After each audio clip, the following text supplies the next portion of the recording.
knows? Who knows where we are? It's my fault! And the gods love my fault!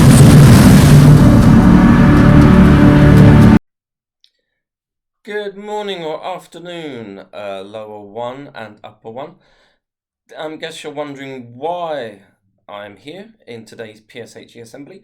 Well, we're carrying on with looking at jobs, and I was trying to think of other jobs that I would like to do, and one of the ones I could think of was explorer or travel writer. Definitely not by boat though.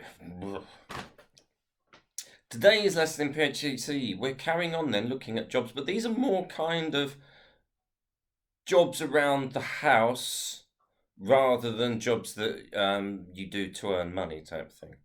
But before we get on to the main part of the thing, we're going to do today's Kami skip. But before we do the Kami skip, I would like to show you the video that I showed you from last week, because I think that it's very relevant again and worth being reminded of. Take a moment to imagine a bright blue sky stretching off into the distance. Feels pretty good, right? This is a perfect metaphor for the mind, a blank canvas on which thoughts, feelings and experiences appear. Okay, so maybe there are just a few clouds, but they tend not to bother us or distract us too much, especially if they're the cute little fluffy variety. This is how the mind appears when it's calm, bright, serene and happy. But life isn't always easy. Sometimes there are a lot more clouds in the sky. Sometimes they might be the dark and stormy variety. Occasionally, we might even begin to wonder if a hurricane's on the way. It gets to the point that it's hard to think of anything else. In fact, sometimes we get so obsessed by the clouds that we forget about the blue sky altogether. But it's still there. Every time you're in a plane and you fly through the clouds, there it is, right? Without fail, blue sky. It's easy to forget that what we're looking for is already here.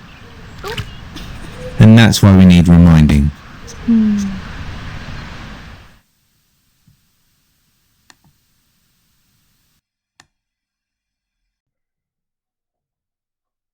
So just like in this clip at the beginning of today's assembly and the animation that you've just saw, all storms will pass in time, and then after the storms pass we'll have some calm sailing. So this virus will pass and things will get back to normal. It will just take some time. So today's lesson, let's begin.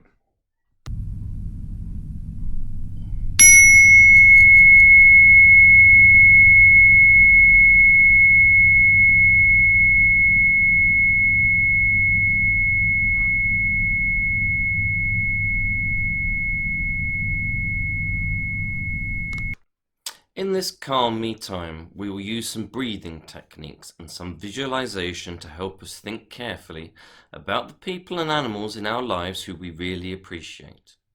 So let's start by sitting up straight, spines nice and long, and both feet on the floor. Close your eyes and focus all your thoughts on your breathing. We breathe all the time, all day and all night, don't we? But most of the time, we're not aware that we're doing it. Our bodies just keep breathing air in and out without us even asking them to. How amazing! So now we're going to help our minds to focus just on our breathing.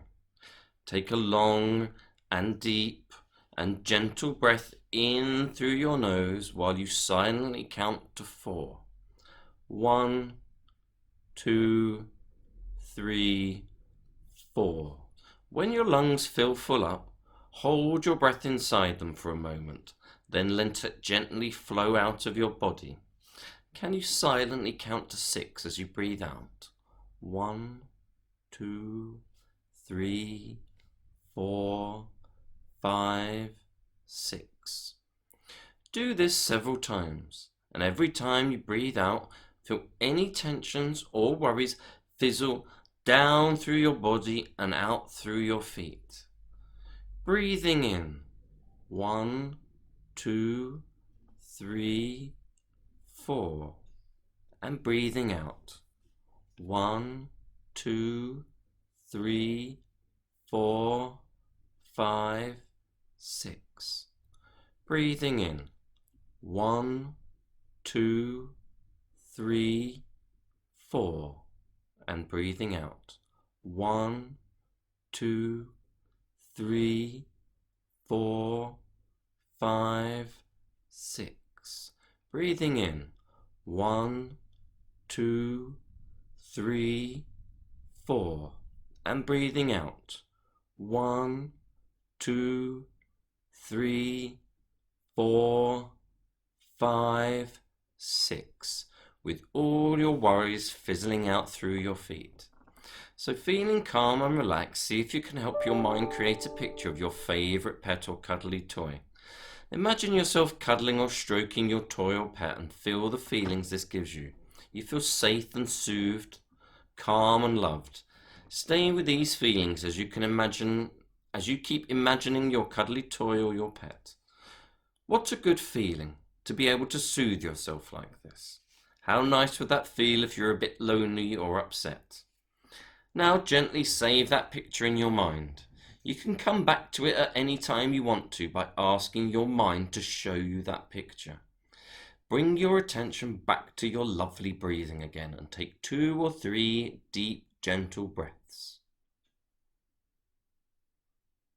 1, 2, 3, 4. And out. 1, 2, 3, 4, 5, 6. When you feel ready to, bring your attention back to being here in the room and give a big stretch. Then open your eyes and sit quietly while you listen to the chime bar until you can no longer hear any sound.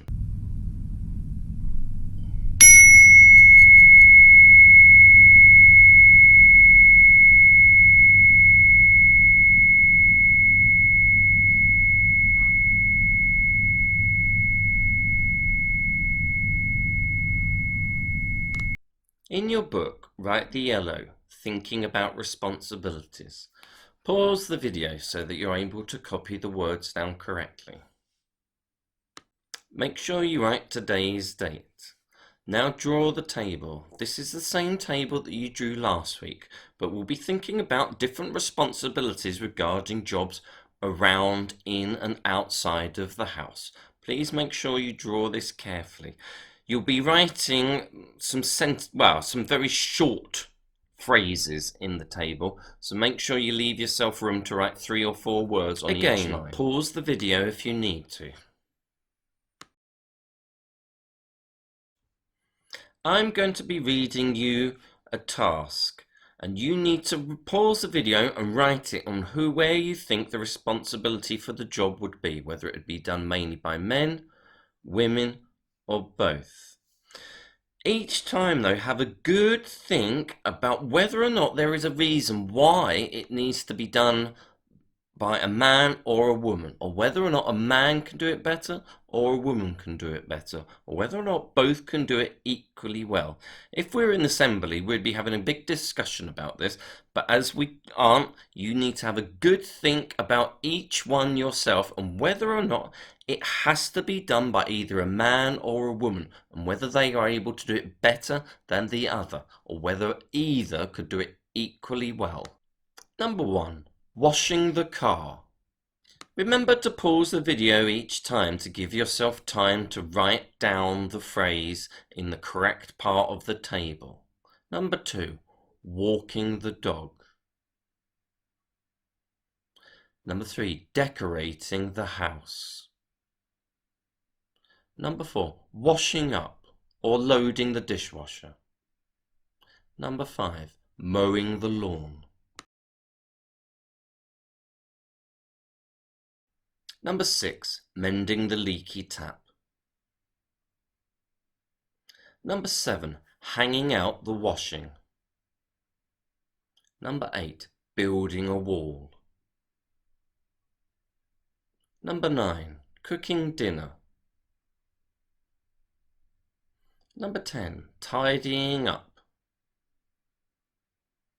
Number 11. Bathing the baby.